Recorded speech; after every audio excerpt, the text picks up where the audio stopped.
Bayangkan, selama 20 tahun, seorang ahli strategi perang terus-menerus menjalankan simulasi perang melawan Iran, terus-menerus. Dan hasilnya? Nah, prediksinya yang paling mengerikan sepertinya sedang terjadi sekarang di depan mata kita. Di sini kita akan bongkar analisis Profesor Robert Pape untuk melihat sebuah jebakan yang mungkin sudah terlambat untuk kita hindari. Oke, jadi begini rencananya. Kita akan mulai dari apa yang disebut jebakan bom cerdas, lalu masuk ke 3 tahap eskalasi yang, cukup bikin merinding. Setelah itu kita lihat situasinya yang serba salah, dan terakhir, apa dampaknya buat kita semua secara global. Ini nih, peta kita buat memahami krisis yang lagi berjalan. Coba pikirkan ini deh, gimana kalau kemenangan militer yang kita lihat di berita itu sebenarnya adalah sebuah jebakan?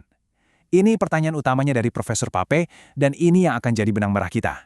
Gimana kalau menang pertempuran malah jadi awal dari kekalahan perang yang jauh lebih besar?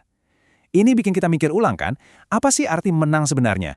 Baik, kita mulai dari bagian pertama. Jebakan bom cerdas. Awalnya kelihatannya semua sempurna. Kampanye pengeboman AS ke Iran itu kan kelihatan sukses besar. Presisi, kuat, semua target kena. Tapi, di balik semua perayaan kemenangan itu, ada sesuatu yang salah, sesuatu yang sangat fatal.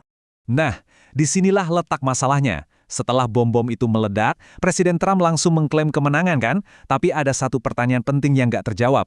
Di mana material nuklirnya? Ini paradoksnya. Secara taktis, mereka berhasil menghancurkan gedung-gedung. Tapi secara strategis, ini kegagalan total. Kita sama sekali nggak tahu di mana uranium yang sudah diperkaya milik Iran. Barang paling berbahaya di tangan mereka. Sekarang, hilang begitu saja. Dan ini bukan main-main loh, kita ngomongin material yang cukup untuk 16 bom nuklir. 16! Dan sekarang, benda itu entah ada di mana. Taruhannya benar-benar luar biasa tinggi. Nah, inilah inti dari semua analisis Profesor Pape. Dia menyebutnya jebakan eskalasi. Coba bayangkan, Anda menang satu pertempuran, tapi justru kemenangan kecil itu yang memicu rentetan kejadian yang bikin Anda kalah telak dalam perang besar. Sukses di medan tempur, malah jadi pemicu kegagalan strategis yang nggak terduga dan bikin situasi jadi nggak terkendali. Jadi, gimana sih jebakan ini bekerja? PJ membaginya jadi 3 tahapan yang saling nyambung. Yuk kita lihat satu persatu. Bagaimana setiap langkah yang kelihatannya logis justru malah menyeret kita makin dalam ke masalah yang lebih besar.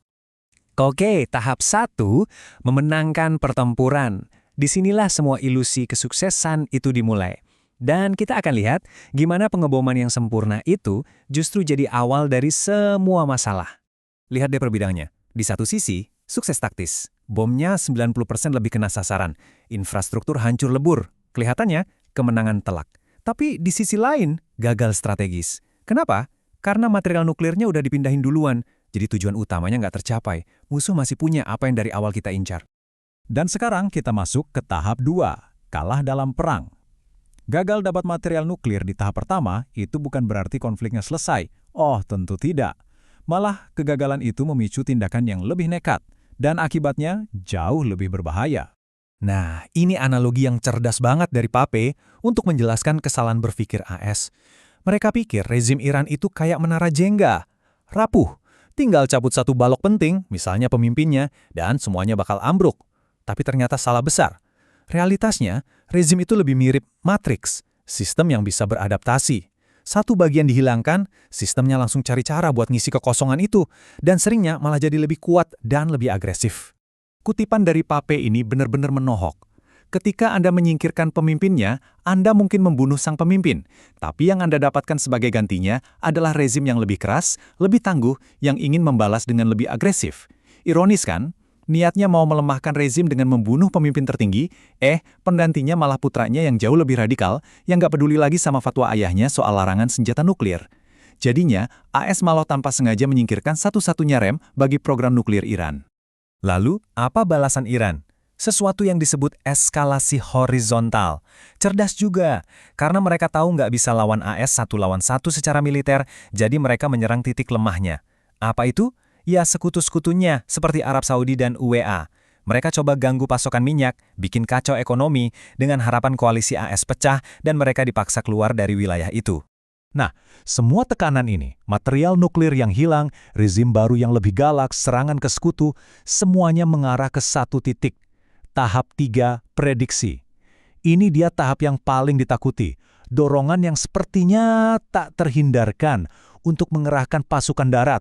Dan disinilah prediksi Pape jadi sangat spesifik dan mengejutkan. Menurut simulasinya, kemungkinan Amerika Serikat mengirim pasukan darat ke Iran adalah 75%. Bukan angka yang kecil. Logikanya begini. Material nuklir masih hilang, rezim yang sekarang berkuasa jauh lebih agresif.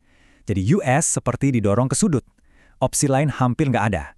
Satu-satunya cara yang tersisa untuk mencari material yang gagal dihancurkan dari udara, ya dengan mengirim pasukan untuk mencarinya di darat. Dan setelah terjebak sejauh ini, Presiden AS sekarang menghadapi apa yang disebut situasi tanpa kemenangan. Sebuah dilema yang mustahil, di mana semua pilihan yang ada sama-sama buruk. Jadi, pilihannya ada dua dan dua-duanya nggak enak.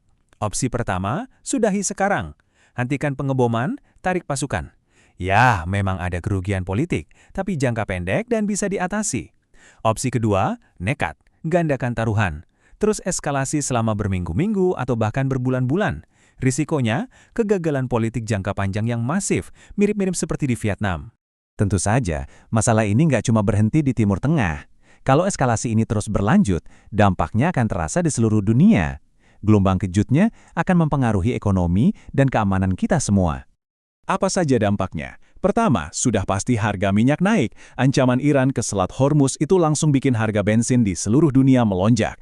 Kedua, hubungan dengan negara-negara sekutu jadi tegang. Dan yang paling krusial, ini jadi keuntungan buat pesaing. Saat AS sibuk terperosok di perang abadi yang baru, negara seperti Rusia dan Tiongkok dapat ruang gerak lebih luas. Fokus Amerika jadi teralihkan dari isu-isu global penting lainnya, misalnya kebangkitan ekonomi Tiongkok.